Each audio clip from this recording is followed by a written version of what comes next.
వి gold trusted gold buyers తాకట్టులో ఉన్న బంగారాన్ని విడిపించి ఈ రోజు ఉన్న మార్కెట్ ధరకే కొనబడును. మరిన్ని వివరాలకు సంప్రదించండి 7771077720.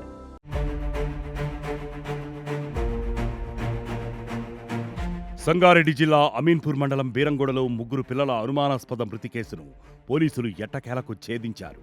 కంటికి రెప్పలా కాపాడాల్సిన కన్న తల్లే పిల్లల్ని అత్యంత క్రూరంగా దారుణంగా హత్య చేసిందని తేల్చారు. వివాహేతర సంబంధానికి అడ్డుగా ఉన్నారన్న కారణంతోనే కన్నపిల్లల ప్రాణాలు తీసింది ఆ కసాయి తల్లి.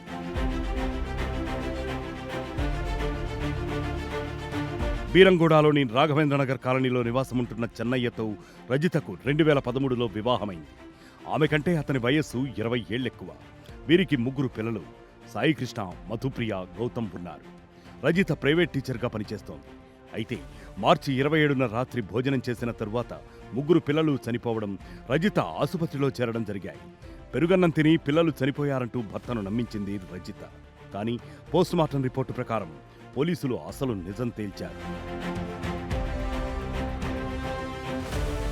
6 నెలల క్రితం జరిగిన 10వ తరగతి పూర్వ విద్యార్థుల సమ్మేళనంలో రజితకు తన క్లాస్మేట్ శివతో చనువు ఏర్పడింది. అది కాస్త వివాహేతర సంబంధానికి దారితీయడంతో తరచూ రహస్యంగా కలుసుకుంటూ ఉండేవారు. అసలే భర్త ఇష్టం లేని రజితకు శివ పరిచయంతో కొత్త జీవితం ఊహించుకుంది. అవివాహితుడైన శివకుమార్ను తనను పెళ్లి చేసుకోవాలని రజిత కోరింది. పిల్లలను వదిలేసి వస్తే తాను పెళ్లి చేసుకుంటానని శివ తెలిపాడు. దీంతో ప్రియుడితో వెళ్లిపోయేందుకు కన్న పిల్లల్నే దారుణంగా హతమార్చింది Rajitha.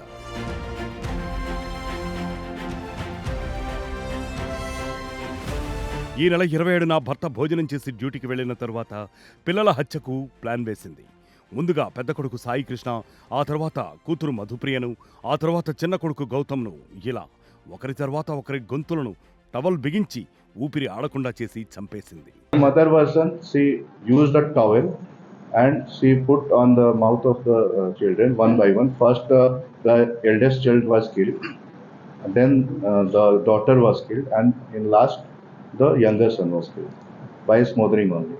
So there was no poison in this case, as per confession also, and as per other doctor opinion and other things also.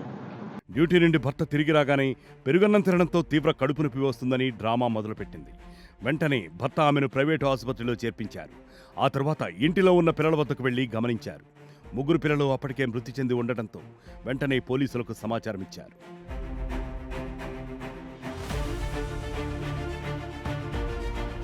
అయితే పోస్టుమార్టం రిపోర్టులో ఎలాంటి ఫుడ్ పాయిజన్ జరగలేదని, ఊపిరాడకుండా చేయడంతో పిల్లలు చనిపోయినట్లు వచ్చింది.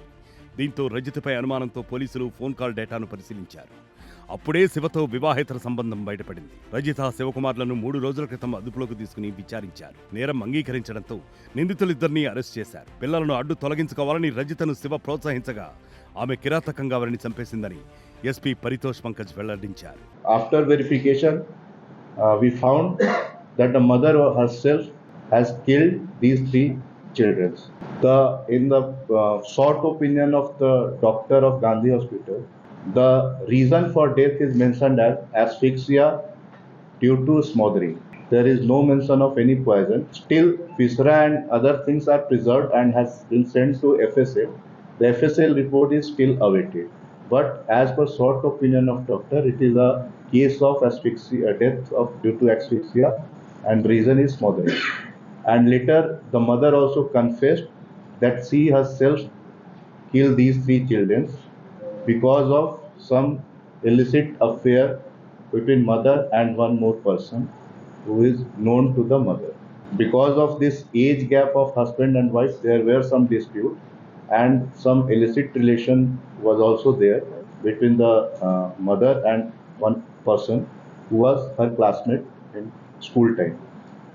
So after this basis of these things, and also we got some clues, all details and all, and we took the mother and the other person into custody. పిల్లలకు చిన్న దెబ్బ తగిలితేనే తల్లులు తలడిల్లిపోతారు. అలాంటిది ముగ్గురు పిల్లల్ని ఒకరి తర్వాత ఒకరిని చంపిందని తలుచుకుంటేనే వెన్నులో వణుకు పుడుతోంది. మరిన్ని వీడియోస్ కోసం ఛానల్ ని సబ్స్క్రైబ్ చేయండి. లేటెస్ట్ అప్డేట్స్ కోసం వాట్సాప్ ఛానల్ ని ఫాలో అవ్వండి. ఆ లింక్ డిస్క్రిప్షన్ లో ఉంది.